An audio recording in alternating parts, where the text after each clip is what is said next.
What it is, what it do. Welcome back, everybody. It's a Tuesday. What's a Monday for us? It's gonna be a Tuesday for y'all, and we're here to do AEW Revolution with the boys. TSK, it's DC, it's Rob, it's Hale. We're all here. We're alive, as they say. We made it through the Monday, as the people say in the business world. We made it through the Monday. Mondays. We barely made it through the long 4.5 hour pay-per-view that TKs love to give us all the time. But hey, it was awesome. But and that's why we have to talk about it. I was gonna say there was a bad, but there was no bad. There was a lot of positive. There was actually a whole lot of positive about the show. One small blip. We'll get into that blip, but that's not the point. You know what I mean? We're gonna go over the whole thing. I quickly want to gloss over the pre-show. Again, I'm not a pre-show watching guy. It's just not me. It's just not what I do. I got things to do. You know what I'm saying? Worry about the main shows around here. But we did have a giant 12-man tag, the Acclaimed, the Bang Bang Scissor Gang. Who am I kidding? The Bang Bang Scissor Gang against, what is it, like fucking Jarrett Island or whatever the fuck they call it. It's fucking Jeff Jarrett, Jay Lethal, Satnam Singh, Private Party, Willie Mack, who I need a whole hell of a lot more of out here. You know what I'm saying? Give me some more Willie Mack. It was a match. It was a whole bunch of people. But the whole point I'm driving at with this is we were expecting more out of it. I'm pretty sure there was a lot of us. I know the TSK had thought about it. We were really thinking that now is the perfect time to maybe unify the 6-man tag titles. You know what I'm saying? Maybe make the AEW, or you know what I mean? You know what I mean? Maybe make the trios and the AEW or the Ring of Honor 6-man one belt. You know what I'm saying? I don't know. Something cool like that. But we didn't get it.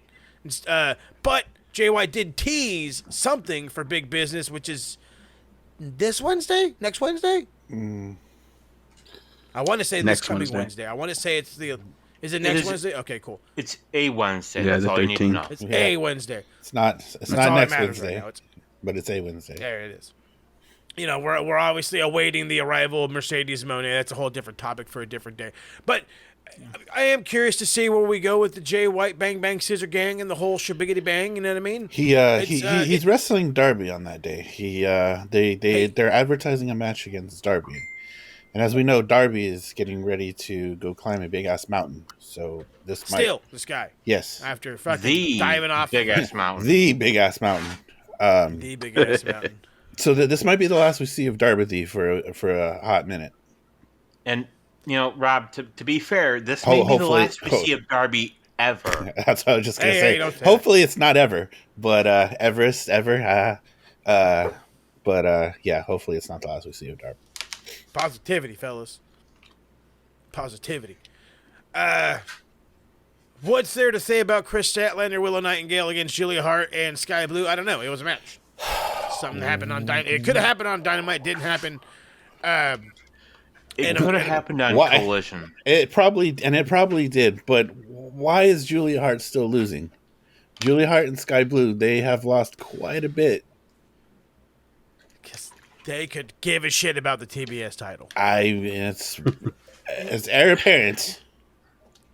Mo, am I right? Am I wrong, Harold? You're not wrong. TK has a history of this, so we all know. Put the title on the hot person and then forget about them. Forget about it. To piggyback off of what you and Harold were saying, Mo, with the TBS title, like, there was Jade, and then it's just sort of they forgot she had it. I don't think so, but okay. What did Chris Statlander do with the TBS title? Fuck all. Yeah, bingo. But at least they would bring Jade out to go, squash people every once in a good while. Right. Hey. I mean, but hey, where's Jade now? We get her in random backstage segments. It's like, oh, hey, Jade's there. I know you. Okay, there she goes. She turned into Stokely so quick in WWE, I didn't even realize. I mean, realistically, ouch. Julia's one of your greatest up-and-coming female stars that you have on your roster. The freaking presentation, though, I seen her entrance. That looked like $1 million freaking bucks. It sure did. Oh, yeah. Why in the hell is she not on TV every week? You got 3 shows. You got hours. Come on. Come on, TK. Make it make sense, TK. Where's my chicken palm? I think and this is my biggest criticism of Tony Khan, Doubt is it. it's always been his booking of the women's division. Yeah. He's got a Since stacked day women's one. roster. We know you're Since watching. day Women's one. roster. We know you're watching, Anthony. Do something. Come on. Come on now. All Do right, it let's for the get into K. the fun stuff. This was Sting's retirement match. So this was Sting's last ever match, not last ever appearance. He's not going away. I don't know. Maybe he is. Probably really is. General manager But Sting. This is his last match. Prior to the match, they had Sting. He went to like a movie theater and they played like a fucking best of him, from doing spots and wrestling in All Japan, wrestling in New Japan, teaming with Muda, to his WCW days with Luger and Rick, and just the plethora of it all. Even to see a little bit of the TNA in there as well, and then to go into the AEW, it was heartwarming. It was heart wrenching for myself. You know what I mean? I am a long time Sting fan. So to see that it's finally come to an end, it hits right here. And then to add to the fact that this grown man is getting ready to cry, and I'm sure there was already ones crying before me. His son sold me. I was like, oh crap, I've been calling for it since the day he showed up in AEW. Give me Surfer Sting. We got him, and then we got the fucking the NWO Red and Black, the Wolfpack Sting with his son, former tight end of Kent State. Jesus Christ, guys, got some hops. I'll talk about that in a minute. And then we get the old theme, not the WCW theme. For all you crazy motherfuckers out there that, oh, that's the WCW theme. No, you go back and you do your goddamn history. It was his NWA theme. This is what he came out to back when the fucking Road Warriors were coming out to Black Sabbath. You know what I mean? This was back when they were actually able to use music as their fucking entrances. So do your goddamn history. Go all the way back to like the fucking Blade Runner days. Yeah, look that one up and have some fun. Yeah. Speaking of having some fun, I gotta get into. You hate the Young Bucks. I know you do. There's a lot of you that listen to us that absolutely cannot stand these young gentlemen who are just so fucking good. It's sickening how good they are. It's sickening how good they are, and they're even better heels. This was beauty. This was poetry in motion. I could use all the fun, cool words. I had been saying it for weeks. This match would be on par with the Kenny Omega Kota Ibushi teaming, the Kenny Omega and Hangman Page teaming. This was on level. Even though it took Darby Allin to damn near kill himself, 16 feet drop right onto some goddamn glass, and that was the last we've seen of him.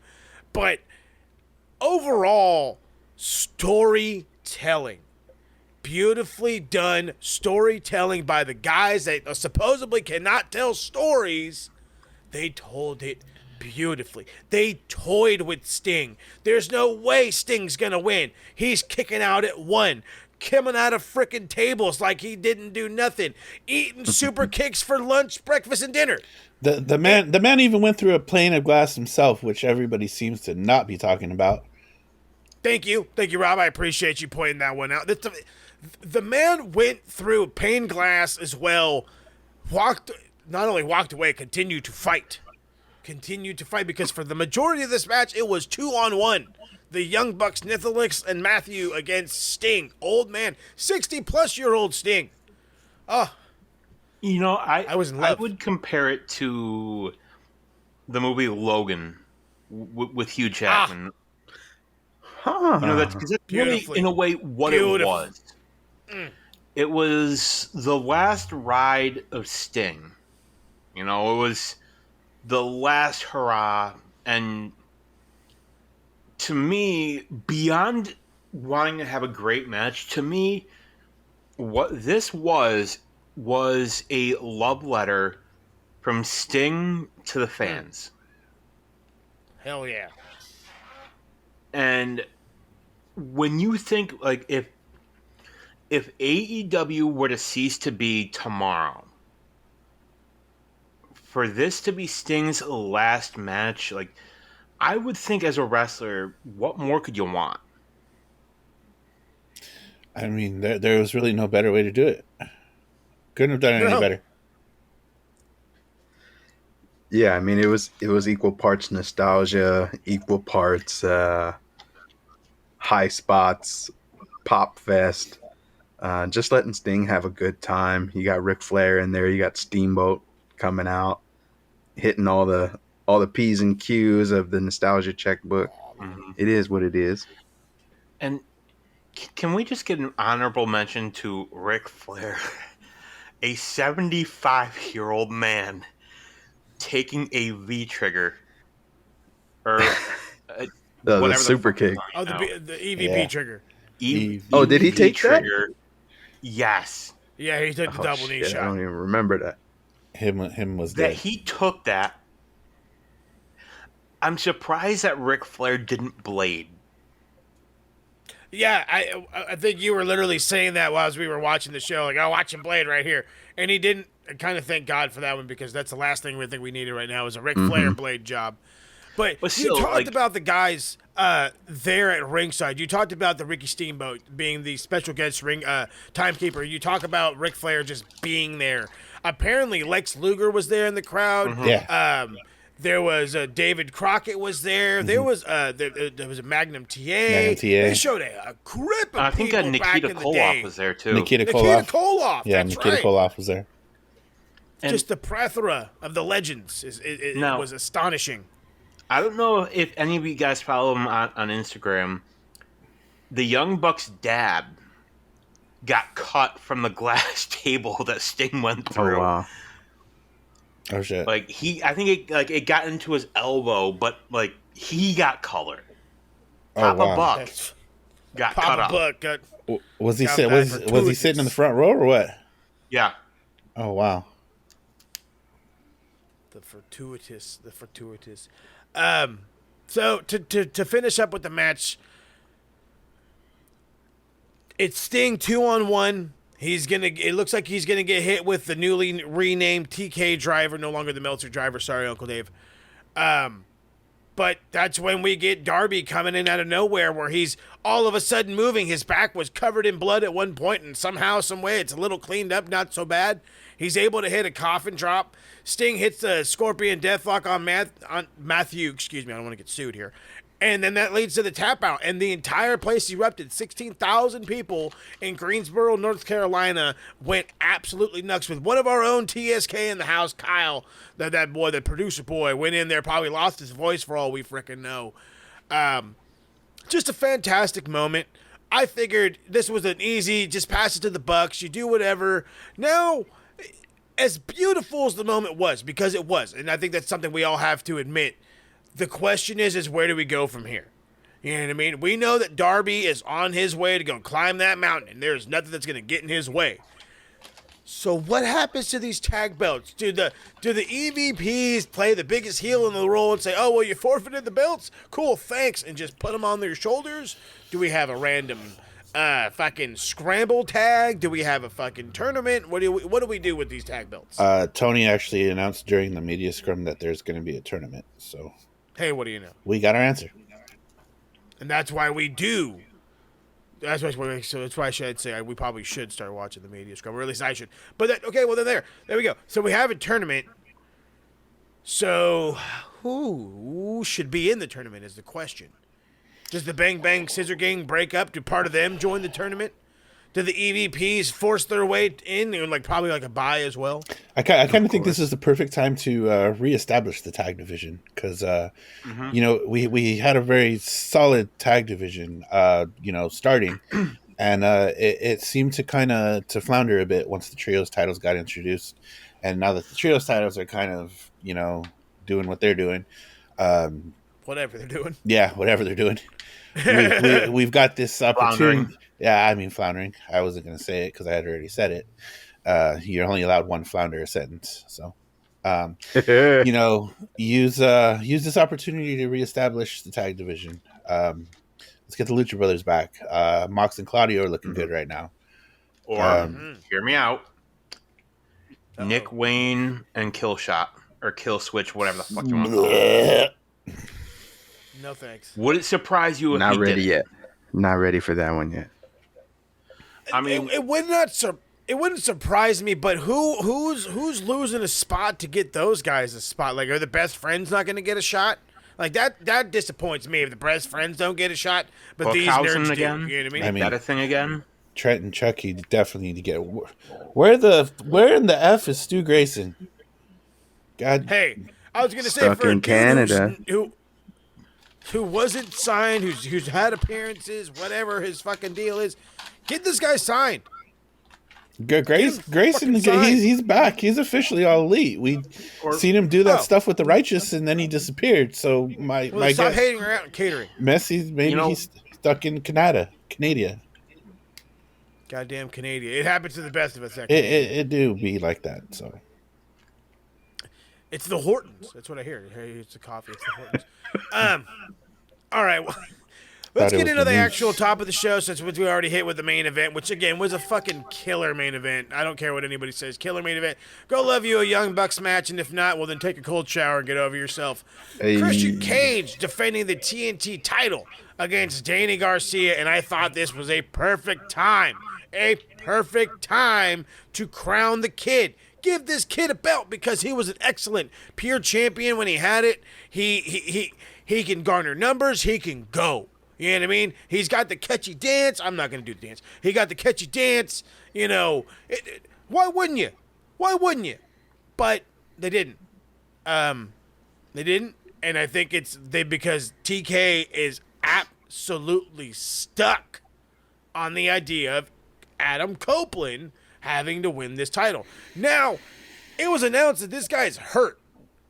So, my question to y'all, and I'm sure there's an obvious answer in this whole thing, what the fuck are you doing, TK? What is he doing? What is the point of this? You know, I may be a little partial because, you know, I'm a Buffalo guy. Danny Garcia's a Buffalo guy. But to me, this just seems like another missed opportunity. Like, that was your time. Yep.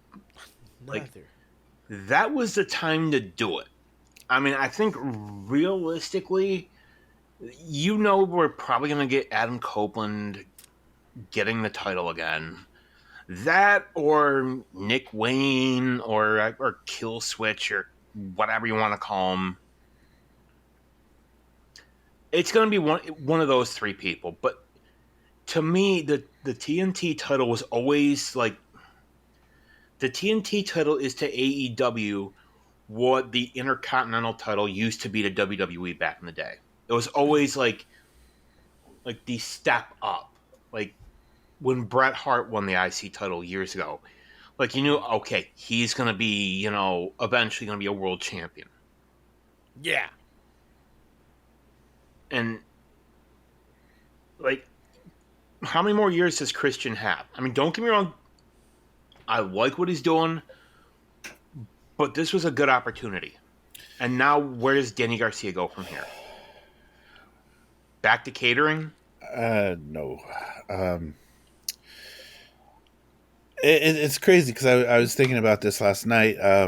You know, Christian just he caught this gimmick at the right time, at the right place, and it just so happened to get him this fucking belt that he can't seem to lose. I mean, I don't know, man. I mean, Christian's over. I don't feel he needs the title. No. Daniel Garcia, like you guys said, it was the perfect opportunity to put it on him. What I thought was kind of strange, and to tie this into my critique of the match as well, it was a great match, but it was one of those matches we've seen 1,000 times before. It was Christian getting heel heat, Daniel Garcia getting face pop, and they basically set it up for Daniel Garcia to win it. They used that perfect like match algorithm of, you know, the storytelling, Christian taunting the crowd at first, kind of just begging for Daniel Garcia to get hurt, Daniel Garcia coming back up, and it just fell flat when it didn't they didn't follow through on the psychology of that match. That's the psychology that match built was for Daniel Garcia to win it. And now it's like, where do you go from here? This to me is like Vince McMahon booking. This is Vince would have booked this decision. They it almost feels like I he know that backed himself into a corner, and he's like, "What do I do?" Mm-hmm. Mm-hmm. Long-term you take a storybook, chance. pal. You take a chance, but you know what? And I already know the AEW marks are going to come for me on this one. This is a Vince McMahon kind of call. Mm-hmm. Tell me when I'm telling lies. You're not hearing it today, pal. You're not hearing it today. And it's just like I was saying, it feels like it's literally setting up to the only person that's going to be able to beat this guy is going to be Adam Copeland.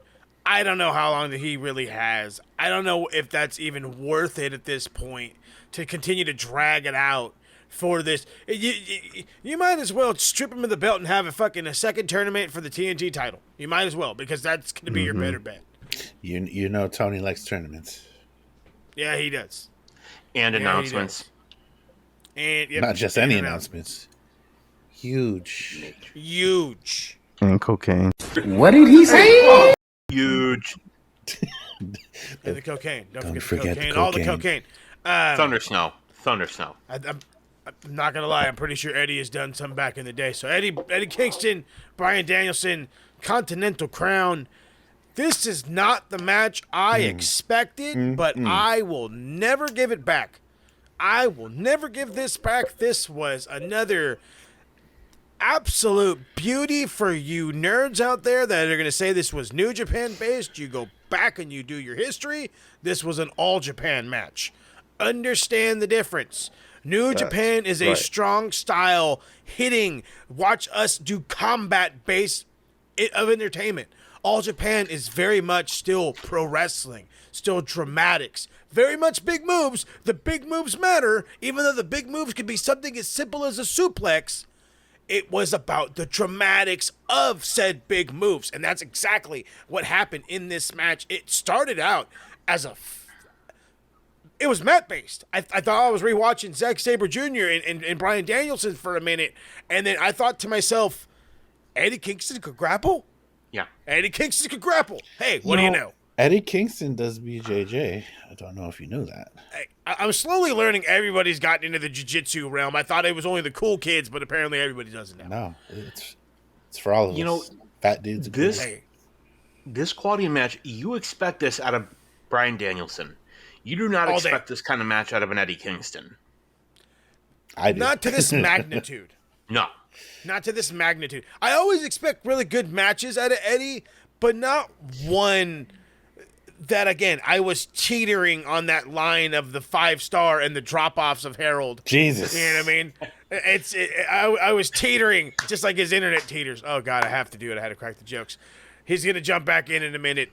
But Eddie's normally not that star maker. He's not that giant star in the ring. He'll give you something different. He'll give you that different element, something maybe you're not all the way used to.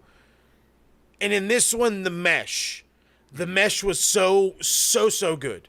It from the spinning back fist to the Northern Lights bomb, the regal plexes, the battling through the omoplata, into the all of it. All of this was great. It was utterly fantastic. You really truly thought Bryan Danielson was going to win. Eddie Kingston comes back. He ends up power bombing him out of the Busaka knee. Hits a lariat, hits a stack power bomb for the win. Right as the win hits, my man Harold comes back. There's tension with the handshake. At first, Bryan doesn't want to go for it. And then Kingston says fuck off, and then it's kind of a vice versa. They ended up shaking. Apparently there was a little camaraderie after the match. More so, I could truly see, and maybe this is call it far-fetched, I can truly see though Eddie Kingston sneaking his way into the Blackpool Combat Club. I don't see why not. I mean he fits the profile, and just Hey. just to piggyback on everything you said, this whole match was based off of the storyline of just mere respect. I don't know if you guys seen the after promo between Brian and Eddie when they're getting fixed up by the doctor, but the lines were blurred. Like it seemed like so legit. Like that's probably the best thing about Eddie is like you really believe this man's gonna fuck somebody up. You almost have to kind of tell him, yo, bro, it's work. Don't Right, yeah, calm down. calm down. It was just beautifully done. I guess I would think, you mentioned the Blackpool Combat Club. I'm going to harken back to, the situation with the tag title tournament. We're clearly getting Mox and Claudio. Maybe we get Danielson and Eddie Kingston as a tag team. You can't tell me Claudio and Mox versus Eddie and Brian Danielson. The four of them wouldn't be fucking incredible. Oh shit! Just cause. And now, Just 'cause. now that I said it, you all want to see it now. I Didn't know I needed it. hey, sentiments beautifully. So, Hero, right before you dropped off, I got to rant and rave about the beauties of this match. Obviously, you were part of it for a little bit. Did you take away anything outside of this match besides the fact that Eddie Kingston apparently is on that level? You know what?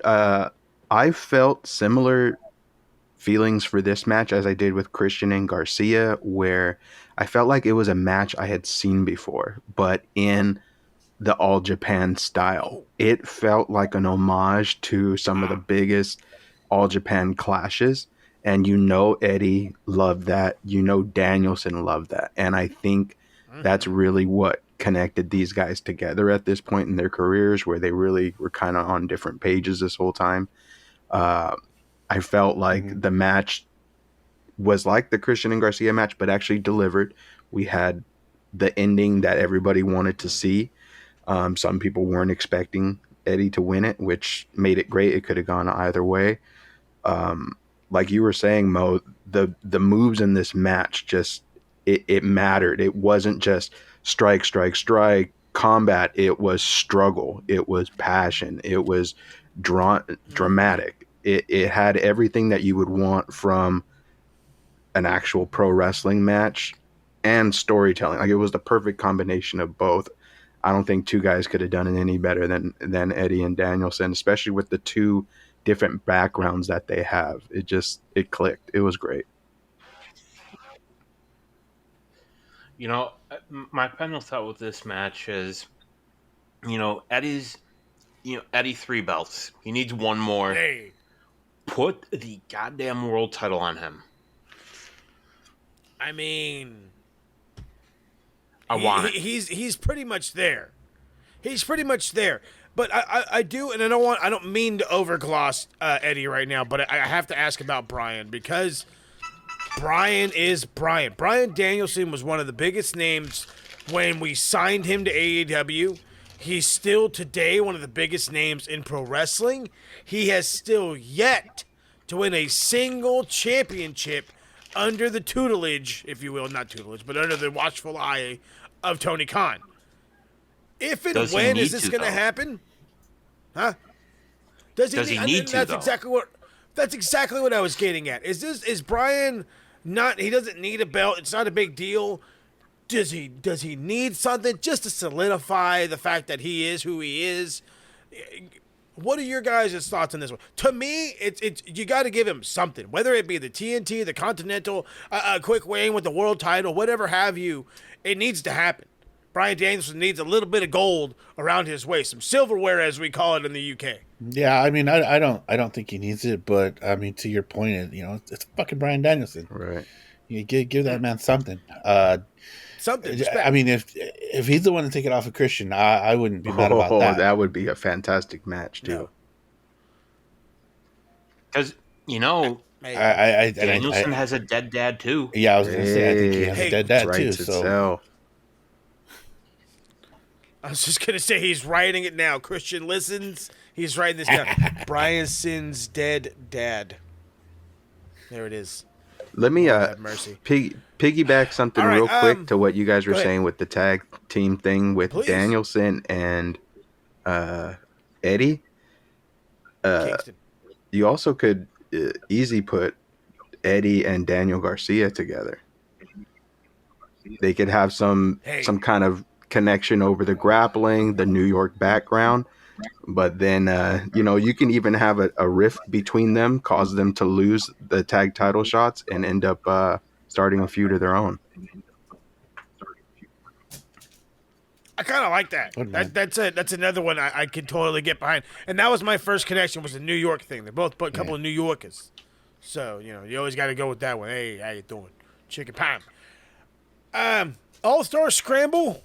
Fuck. Wardlow, Powerhouse Hobbs, Chris Jericho, Lance Archer, Hook, Brian Cage, Magnus, my man, Dante Martin. Look, so like I was talking to Rob. Yesterday, and I was like, this wasn't too bad. And Rob kind of chuckled at me, which normally in Rob language means you should probably go rewatch that. So I took a good 20 minutes, 20 plus minutes out of my lunch today, and I rewatched just this match, and I'm still trying to figure out what anybody was actually doing. Like I now that I'm like sitting here, like, yeah, there was the cool big guy spot. That was about it. And then like they tried to mimic it with the little dudes. 90% of this match was a clusterfuck, dude. Like, holy crap. But then that's what I was like. Fuck. Nobody did anything to do anything. You know what I mean? Nobody set anything up to do. They just went in there. They did some shit. They just did some shit, and I'm just like, I really was hoping this was more. No, it wasn't. They went in there and they did some shit. That was it. That was it. I'll be honest. If you hadn't brought it up, Mo, I would have forgot the match even happened. Yeah. Hey, It was like, trust me. After rewatching it, I wish I didn't. Okay. I wish I didn't. I wish I would have lived in La La Land for a little longer to have you guys correct me right now, and then we get over it with life. But no, I had to re-endure it. I had to see Lance Archer look like a bumbling fool out there for nothing. I got to see fucking Wardlow try to look strong. I don't know what the fuck happened with Wardlow. Hey, my man Magnus. I was about good. to say, Magnus had a right. decent showing Magnus, for as wild as that match was, as high spotty and all over the place as it was. Magnus was like, "Oh, can we get some semblance of a match going here?" Here I go. He tried. Yeah. He tried. This poor guy tried. I'm sure he's dealt with worse in Mexico. I'm sure. Working with CMLL at times. But I mean, he tried. Okay, for those that don't know Magnus, go watch some New Japan. They do this stuff with CMLL all the time. They always have guys actually go out there and train for a while as well. But Magnus is always a part of like this. I don't want to say the Super Juniors, but they do like a Super Junior tag league, and he's normally a part of it. Yeah. So it's good stuff. I was glad to see him get some TV time in AEW. Hope he comes back. He's a good talent. He's a good talent. Not a good talent, and because of this, it kind of set the stage for the rest of the show. Wardlow picks up the dub, kills fucking Dante Martin with the last ride powerbomb. He's going to be the guy that goes against the winner of the AEW Triple Threat, or AEW World Title Triple Threat match. We'll get into that. Again, a little predictable, a little foreseeable. We'll wait it out. Roderick Strong, Orange Cassidy, the Stash is back. Because the Stash is back, that's why he wins gold. That's literally the only reason. I'm just joking. I'm kidding. Another banger for me. This was I got PWG feels out of it. You know what I'm saying? A little bit of go in there and just do your shit, have some fun. Not spot crazy. There was a story being told by Roddy being the Messiah, the backbreaker, and Orange Cassidy having a broken back. He brought out at least 13 different versions of a backbreaker. Some of these were just absolutely disgusting, where like he would do like the gut buster, or he would land him on the ribs, and I'm just looking for a bucket to puke in. Because, good God. Yeah. God damn. Like, I mean, Orange, he hearing this time off, man. I think he's got 32 total combined defenses between both of his runs. Damn. That's a, I mean, what else can you say? That's What Yeah. else is there to say? Shit. hell of a run. Not bad for a guy whose second reign technically wasn't supposed to initially happen. Hey, you're not Yeah. wrong there. I mean, You're Roddy not did his wrong thing, his Messiah of the Backbreaker. My brother, who is a casual fan, he's starting to watch more and more AEW. At first, he was like, "Man, this guy does a lot of backbreakers. What's going on with this?" As the match went on, he was just like, "Oh shit, he is working this boy down." Like, and he knew, like, there. this is it was the psychology of it all. Just to like how Mo, you were saying, the storytelling of it, like how they were doing interviews with Orange Cassidy, setting up his injuries, saying he was tired, and like it just worked so perfectly for Roddy, and I was so happy to see him get gold in AEW. Yeah. Yep. Great Well, time for honestly- Roddy. He did kill him with a big old knee strike, and then hits the end of Heartache. Matt Taven and Mike Bennett go absolutely fucking nuts. They hoist him. He's the champion of the world. You swear to God you're watching Rocky or something. And then in comes a fella that maybe you know and maybe you didn't, because the hair got a little long and he looked a little different and he looked like he was getting ready to kill somebody. So it had to be nobody other than Kyle O'Reilly, the coolest guy from Canada there's ever been. He has this standoff with Roddy, and they think for a second that maybe, just maybe, they're going to go to blows. They don't. They hug it out. Mike Bennett has never taken his shirt off so fast in his whole life, and he's married to Maria Kanellis. Hey. So, I mean, if that's, I tell you what, dude, he basically rips his shirt off himself, hands it to Kyle, but Kyle's hesitant. He's very hesitant. He gives the shirt back to Roddy, and he just kind of tells him, hey, thanks, whatever, and then dips. So, Beyond that, Mo, he also, when he went to hug Roddy, he actually said something to him, and Roddy's They give away facial that out. expression changed. he says, I'm getting the band back together, is probably what he said. So I'll meet you back in NXT in 30 days. Are they setting up for something there? Is there somebody else coming in, or My only other question, besides the obvious of being Bob the Fish, who else could come in? I was gonna say Bob the Fish got it. comes back or we riot. I got it? Hey, somebody not Bob the Fish? No.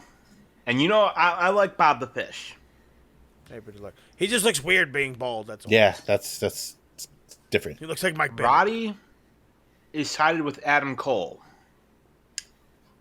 What if Kyle O'Reilly is siding with a certain former AEW World Heavyweight Champion? MJF.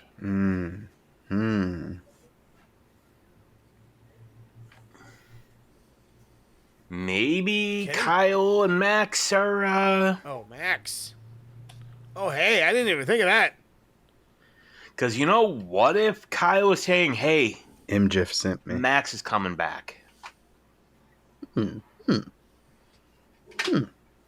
Get Hey, what a the curveball. fuck out of here. Because you have the story where, where's Kyle been? Why haven't they reached out to him? And then you could spin it up that MJF reached out to Kyle O'Reilly, and said, hey, they betrayed you. They turned their backs on you. And, what have they done for you? Enemy of my enemy is my friend? You could even spin off, because we had Kyle O'Reilly and Adam Cole. They, you could play off, their issues in the past. And I'm not necessarily referring to NXT. Who ended Adam Cole's last Ring of Honor World Title run? Who ended it? Kyle O'Reilly. Kyle O'Reilly did.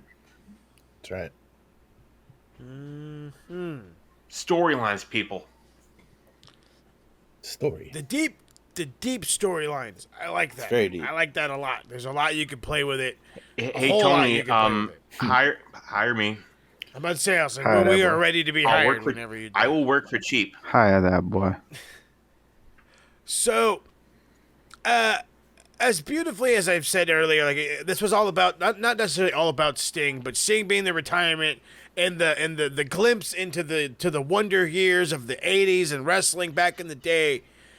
John Moxley, Claudio Castagnoli decided they wanted to bring out their inner '80s wrestler, and they want to try to be the LOD, the Legion of Doom, the Road Warriors, whatever you want to call them, all the different names they went through the years, the poor bastards. Rush. And they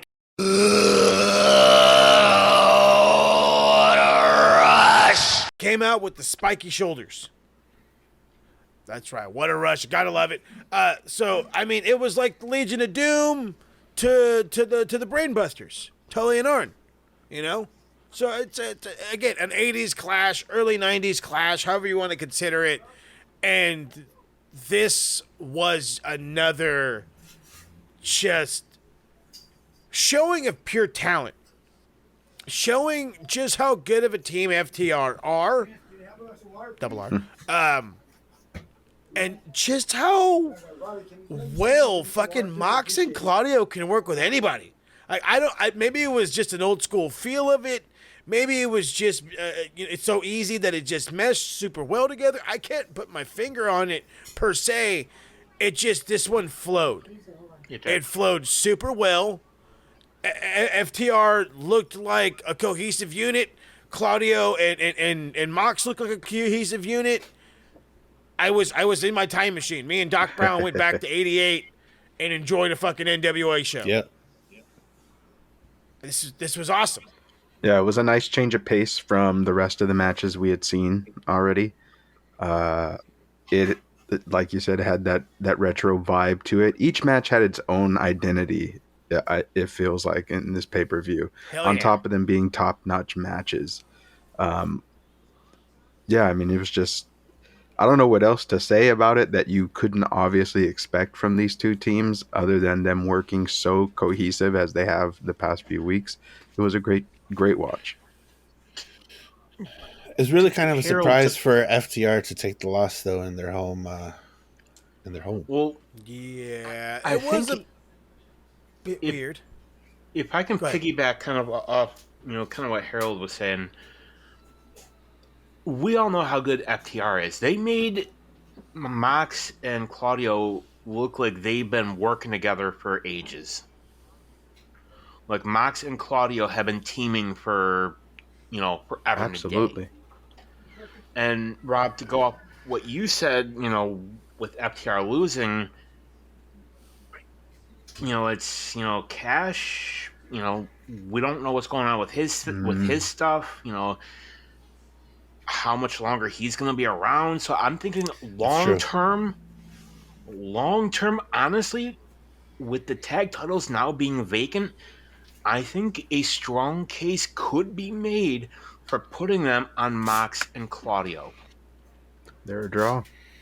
Yeah. The case could be made. Definitely not arguing that, especially since we No, don't know what's happening They should with at Cash. least be in that tournament at the minimum. And Mo, I think you said it when you said, it's time to reestablish the tag titles. I think Mox and Claudio could be a team to do that. Just give us Dax and Suzuki, TK. Hey, there you go. And I can totally agree with you on that one for one big reason, and I harp on this reason because it's a good reason to harp on. The reality of the matter is the whole BCC, the whole Blackpool Combat Club, they're going south of the border here in the next month or so. Eyes in Mexico with gold around your waist is big for viewership. I don't care where you get it. Eyes are eyes. And again, you compete with the WWE, but if you come in and you have good matches and you're on that different level and you're showing off gold and you're doing the things WWE would do, you're going to get those eyes.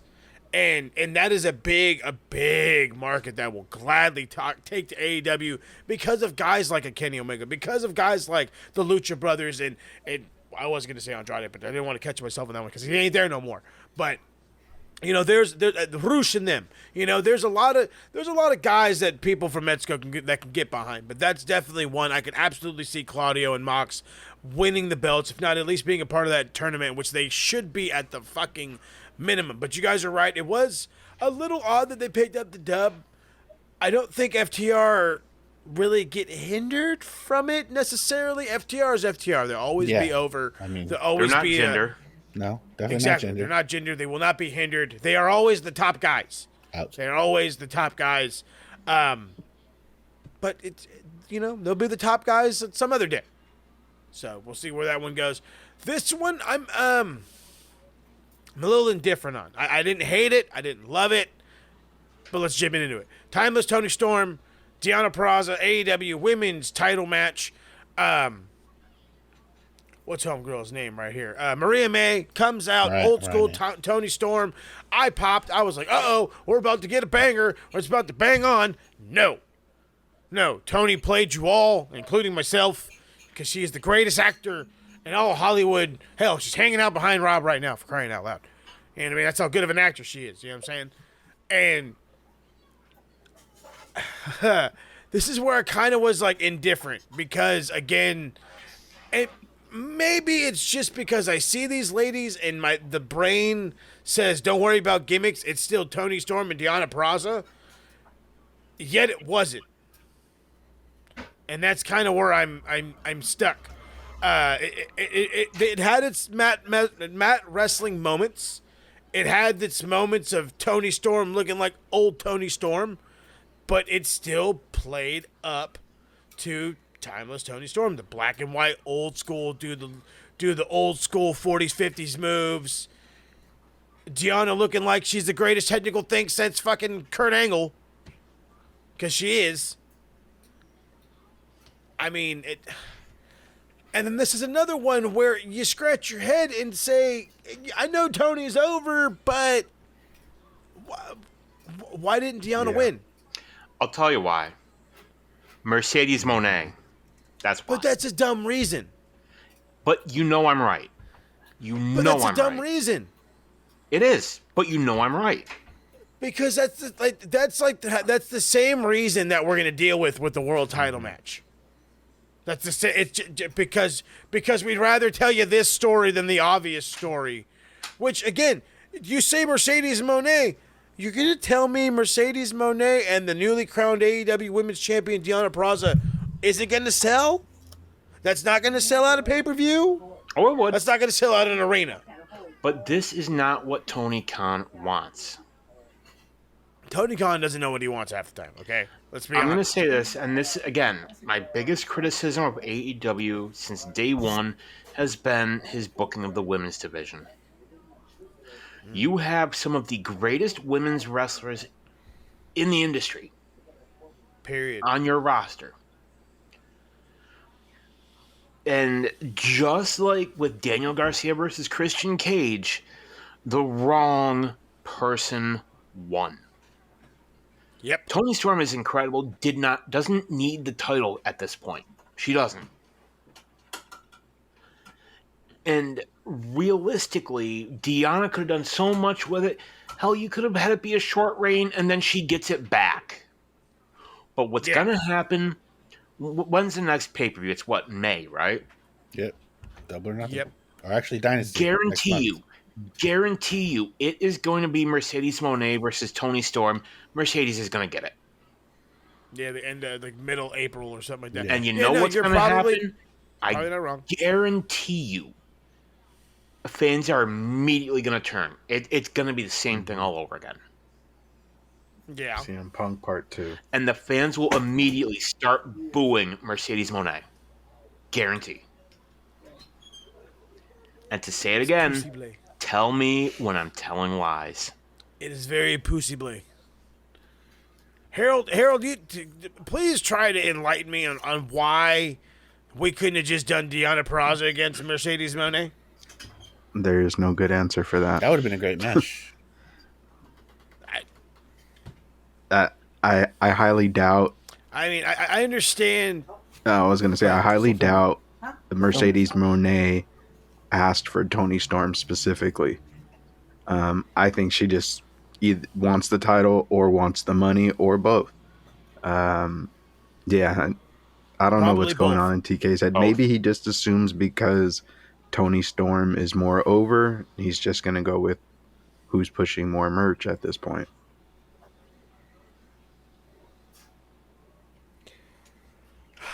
It's a bad way. I have a bad way to bad think. feeling this is all going to blow up in his face. Oh yeah. Oh, yeah. And you know what? He only has one person to blame for it. It's himself. And it's not the fans. is It's the not. blow. It's him. It is the blow. That's what you blame. You blame the blow all day, every day, twice on Sundays because you can't stop blowing on the blows. Have some of that Ric Flair drip, Tony. Hey, how you going? It is what it is. I mean, it's you're gonna build towards a match that people don't really. I'm not gonna say people don't care about, but you're gonna build towards a match where people were probably gonna be indifferent on it. And just to remind everybody, Mercedes Moné showed up in New Japan Pro Wrestling, botched a move, showed up on a show, won a title. Just saying. I'm just saying that's probably going to be the same goddamn thing here in AEW. But speaking of Japan, we have to talk about the latest import from Japan being Will Ospreay, even though he's from the UK. He's from Japan, taking on Kanosuke Takeshita, and by God, good God Almighty, we make the joke. Well, we used to make the joke. At least I know me and Rob probably did. About Will Ospreay in New Japan, and can you leave his neck alone? Can you leave his neck alone? Him neck. Takeshita said, "I don't give a shit about what body part you want protected. I'm hitting everything," said, and it was the back for this one. And spoiler alerts, ladies and gentlemen. I hate to break it to you. Guess who has an injury? Will Ospreay. Billion. So I mean, they're not saying it's terrible, but then again, TK is always very vague when it comes down to stuff like this. So we're not too sure on just how bad it is, but he's a trooper for going out the match because apparently it happened like relatively early on. Will was actually showing people the scar that he got on his back, and it's fucking gnarly. He said, I think he said it went all the way down to his ass, which I 100% believe. 100% believe as well. He's probably hurting like a MF, but he's got to fight Kyle Fletcher on Wednesday now. So You know, I think anybody that wrestled on that card is hurting like hell. yeah, more than likely. Oh, yeah. So Wednesday Dynamite should be interesting, but I mean, bruv just casually fucking came to AEW and put on the match of the year in his first match. Yeah. Absolutely. What the fuck? We still got 10 pay-per-views in the year, and you already threw a 6. You bastard. You Rob, bastard. To kind of piggyback off that, Rob, we're not even 3 months into the year. Again, he's coming from Japan, people. Like, the argument could be there for, like, dude, Months. like, you gotta have more good matches. But, like, right now, if this is not in your top 5, Dynasty, Double or Nothing, Forbidden Door, Wrestle Dream, All In, All Out, Full Gear. Fighter Fest, isn't that one? Nah, that's a count. TV That's TV. Yeah, special. that's a TV thing. And then World's End. Yeah, they So make it a no pay-per-view, though. They've got 8. They've got 8. Shit. They got 8 announced shows, and this man schmurdered it In one. on his World's first End? attempt. Yeah, that's the last one. Yeah, I don't think he's going to do that one again. yeah, that's the last one. That's number 8. Or maybe. Uh, And Harold, I know we kind of glossed over the actual action of this match because there's no putting it into words. This is one of those, go out of your way and go watch it. Did Will impress you? Or, and I have to ask this because I'm going to ask you more than this, or is goddamn Takeshita that fucking Bro, good? It was just, you could tell these two guys just told each other, just go all for it. Takeshita just countering Will Ospreay's. Everybody is so familiar with Will Ospreay's moveset. Takeshita's moveset is getting more notoriety as he's been featured on TV with AEW. So it was so awesome to see Takeshita countering moves that people recognized. You know, the Os Cutter, the Hidden Blade. He had these sick Takeshita like counters in this match, and he blew it out of the water. Osprey obviously impressive as always with his selling ability. Um, their ability to take the believability and just throw it out of the air. Just this was like two anime characters just shot for shot. Just some of the greatest choreography I ever seen. It was definitely match of the year It contender. was great. You know, One thing that Will did bring up too during the media scrum, that he can't have these great matches without having somebody great in the ring with him. Totally put Takeshita over in that retrospect, you know. And we've all seen Will Ospreay. We've all watched probably half of his New Japan run. All the best matches that Will's had, he's always had Oh yeah. somebody just as, comparable. Except, last night Will was better. Sure. I It was better. I mean, we all know how good Takeshita is. We all know that. I think this showed that he's even better than we all thought he was. Yes. Is it outside the realm of possibility to maybe you work towards putting the TNT title on Takeshita? I would love it. What's the status of his I dad? guess there's another one that deserves gold. Yeah. But is Like, his am I dad saying still he's around? there right now, like storyline wise? No. But do you Sure get he him is. to that What do you mean? point by the end of the year? Absolutely. Yeah, I mean, I'm a sucker for Takeshita. Get him any kind of piece of gold right now. Ring of Honor gold, AEW gold. I don't give a really shit. Just Owen Hart Classic? he's one of those one that's really good. That he deserves it. Yeah, Roddy and Takeshita would be bad. Ass. How did you catch it with bang? That would absolutely bang. Speaking of another one, this was a really good match, but again, it's where it ends that gets me, and it's our main event. It wasn't the real main event. Our main event, the co-main event. Samoa Joe, Hangman Adam Page, Swerve Strickland, AEW World Title, and this was a very good story. The overall overly over Swerve Strickland against the unbeatable, undeniable, unfathomable world champion in Samoa Joe, and the fucking curveball that was the mustache Hangman Adam Page. So this was one where it's they got rid of Joe early, which was smart, and then it turned into Swerve against Page. But that immediately is where it just goes wrong for the both of them, because they are more focused on each other than they are on Samoa Joe. And it leads to their absolute and utter frickin' demise. Paige gets annihilated. Swerve is getting fucking beat to a pulp. And then there's a point where he's making a comeback. Prince Nana tries to give him the crown. He's like, nah, bro, I don't need it. And then falls right into the Cohina clutch. There's a buckshot lariat. Swerve hits one off the top rope for himself. There's JML driver. Joe pops in, hits a half and half suplex. Looks like Swerve is dead. He attaches the Cohina clutch on Hangman. He taps out before Swerve Strickland can break it up. And Swerve is just distraught because he wasn't even a part of the fall. So that's going to build to the story more so. Something I didn't really take away from immediately right from the match, but just that little extra something of I was this close to, at least I was there and I wasn't beaten. So I'm still there. I'm going to get there. I will continue to be there.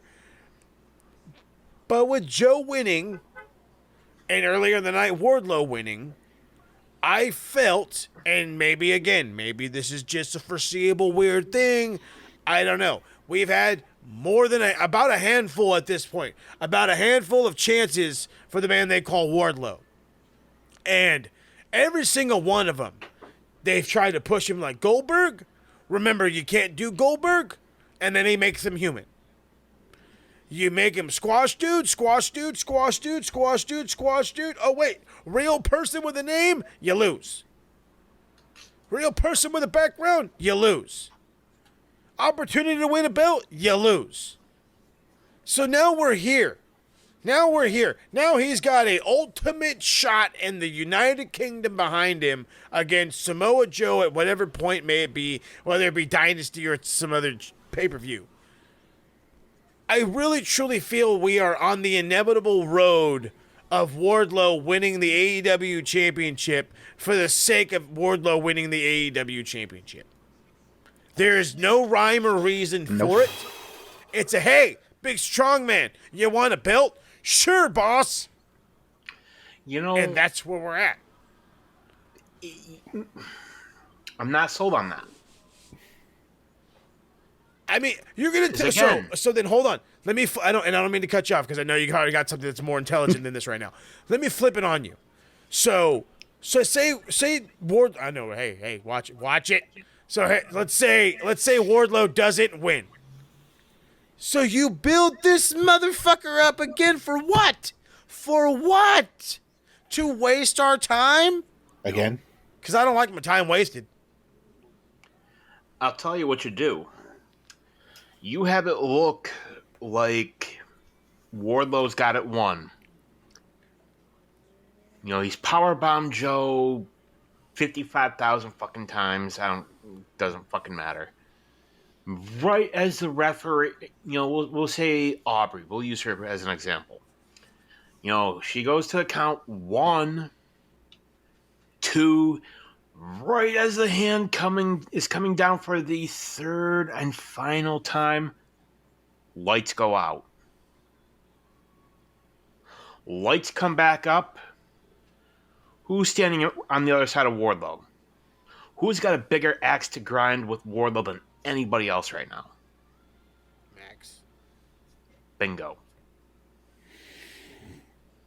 I don't know. Personally, I don't want to see Max back at least until the summer.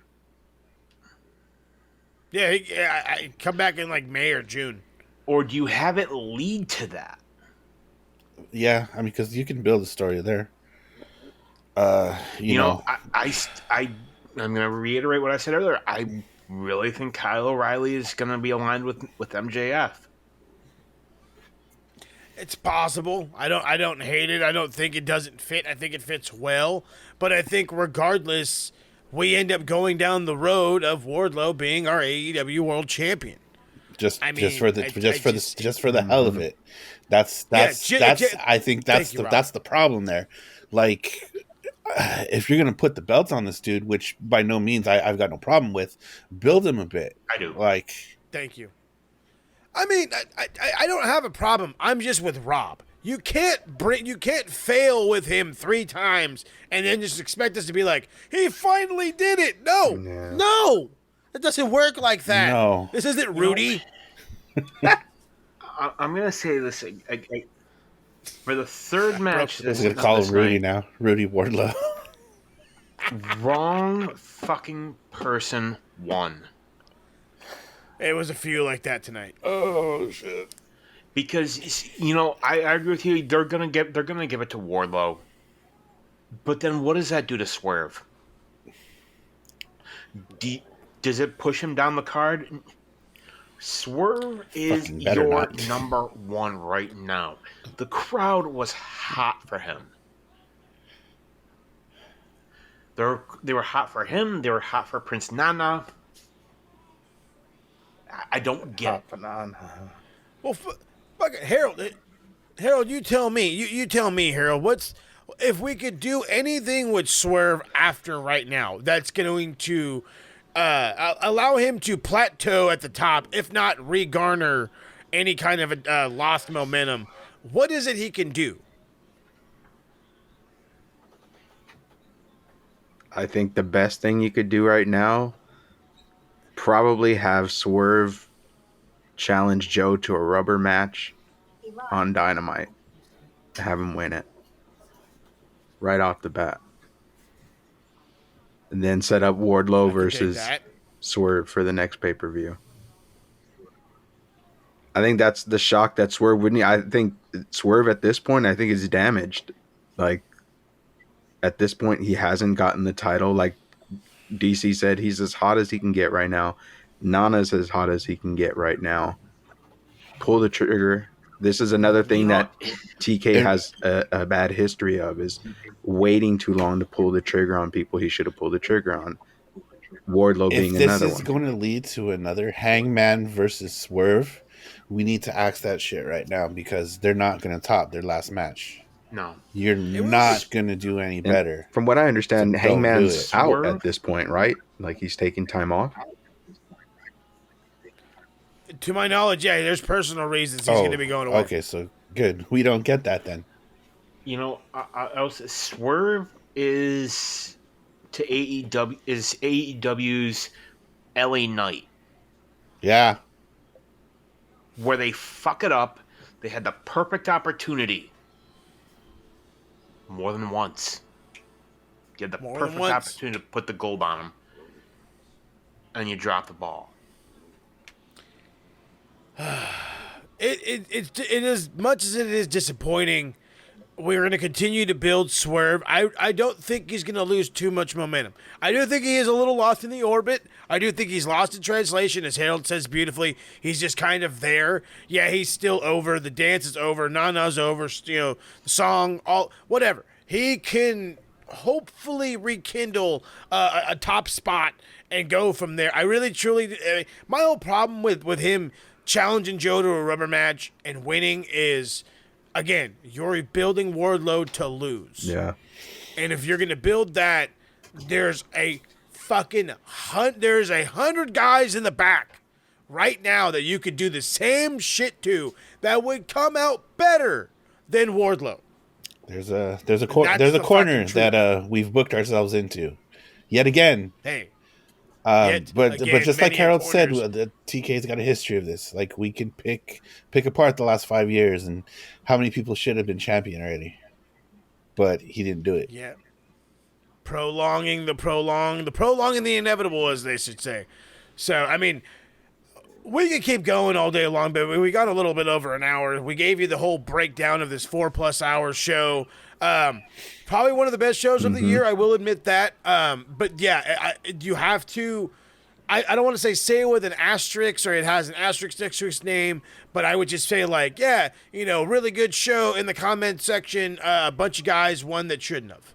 Whatever, you know what I mean? It's not a negative thing. It's not a giant taste in your mouth that's never going to go away, but it does make you kind of scratch your head. A little bit, but if this was the step for AEW to start stepping back in the right direction, this was the way to do it.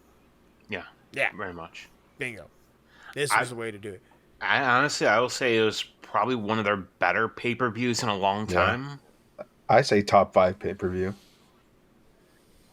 Yeah. Easily. Easy. Oh, yeah. Easy. Up there.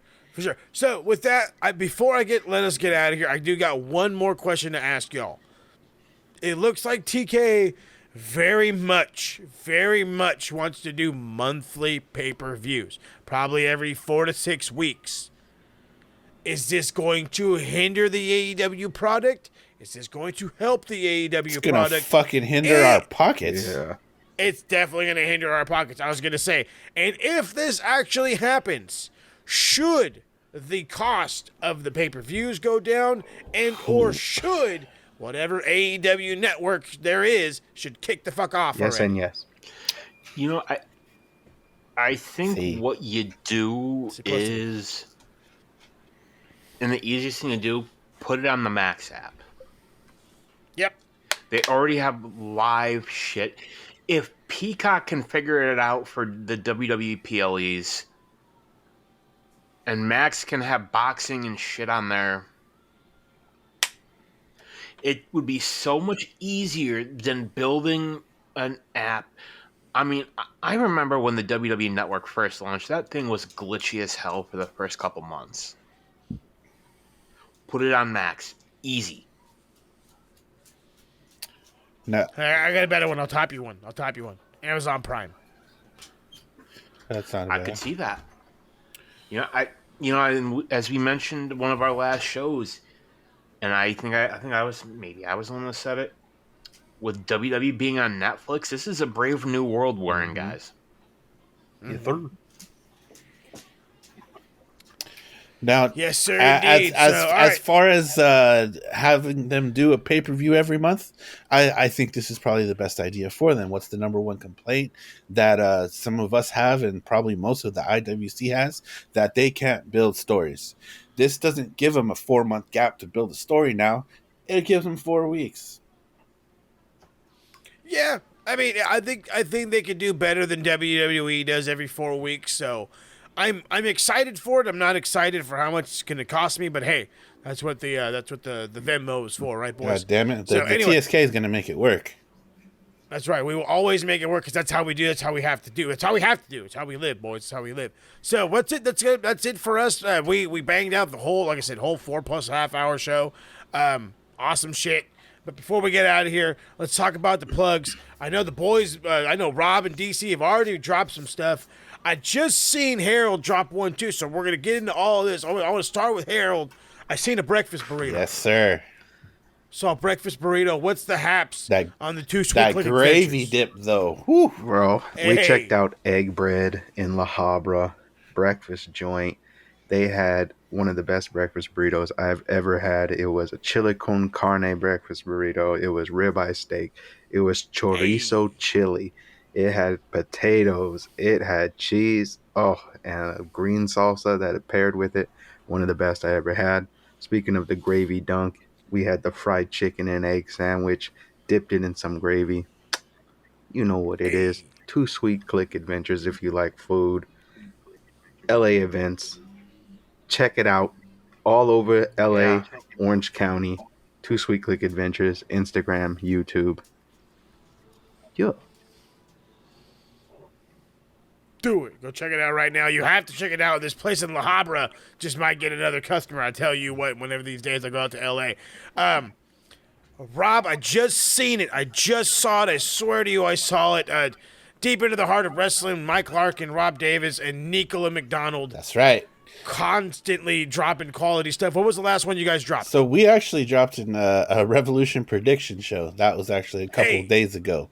That's up on Mike's Mike Larkin 92, I believe is his YouTube.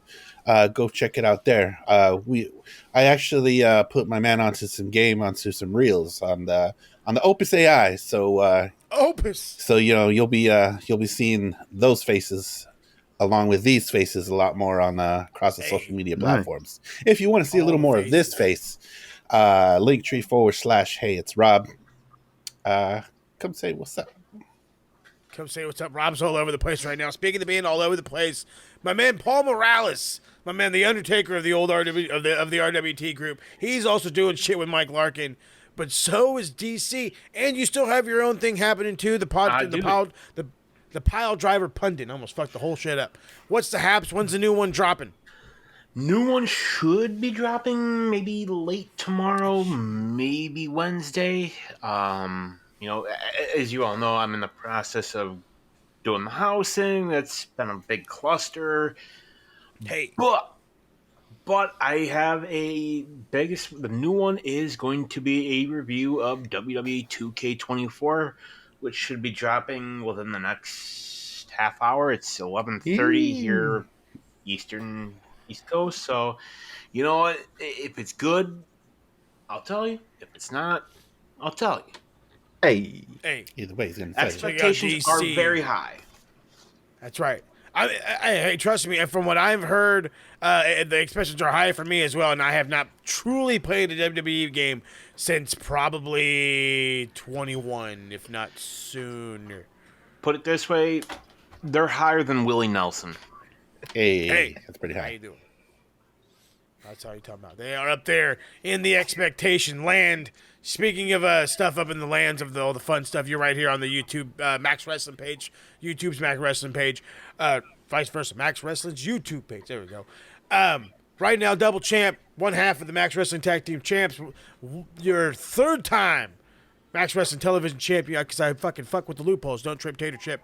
With that being said, Promo Mania is all but a month away, and there is a lot on the plate for that. There's a whole plethora of stuff. I don't think the tag team titles are on the line. I do know I will have a title defense. And against who? I don't know. You got to turn on Thursdays to find out. So come back on Thursdays to check out Max Wrestling. We should be back hopefully soon. I'm not too sure when. It's normally when all the good stuff drops. But with that being out there is some more information coming out about the Vince McMahon scandals. The Ashley Mazzaro name being dropped. The Stephanie McMahon cover-ups. There could be some stuff for the boys to cover, so keep a lookout for that. And the only way to do that is be right here, subscribed to youtube.com/Max Wrestling. Make sure you're also checking out the beautifully newly done TSK Instagram. Link will be right here in the description. Also a part of, I believe, Rob's Linktree. So check all those things out. Come hit us up on the Instagram. Come hit us up on the Facebook group on the RWT Wrestling Talk page. Come check us out everywhere. And, of course, subscribe right here on YouTube. We'll be back when we can. We appreciate y'all hanging out. We know this has been a long one, but you enjoy your Tuesdays as we enjoyed reviewing this show for y'all. Two sweet boys. Let's get out of here and have them enjoy the rest of their day.